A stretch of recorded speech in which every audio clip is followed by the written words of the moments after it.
Hi welcome back to my channel. ఇవాళ మసాలా పూరి.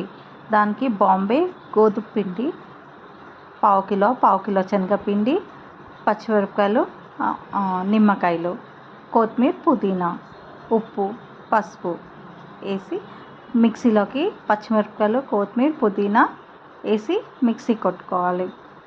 దాన్ని ఒక బేసన్లో ఈ బాంబే గోధుమ పిండి వేసి దాంట్లో ఒక పావు కిలో శనగపిండి వేసి ఒక స్పూన్ ఉప్పు, హాఫ్ స్పూన్ పసుపు వేసి ఇది మిక్సీ కొట్టింది దాంట్లోకి వేసేసి మసాలా కలిపేయాలి. కలిపేసిన తర్వాత వాటర్ పోయకుండా కలపాలి. దాంట్లో 4 నిమ్మకాయ కోసి రసం వేయాలి. వేసిన తర్వాత ఇదే గట్టిగా కలుపుకోవాలి. కలుపుకున్న తర్వాత ఆ మసాలా కొంచెం వాటర్ నీళ్ళు పడితేనే కొంచెం వేసుకోండి. వేసి కలిపేయండి. మంచిగా గట్టిగా చపాతీ ముద్దలాగా గట్టిగా కలిపేసుకోవాలి. కలిపేసిన తర్వాత దాన్ని ఒక హాఫ్ అన్ అవర్ మ్యాగ్నేట్ చేయడానికి పక్కన పెట్టేసుకోవాలి.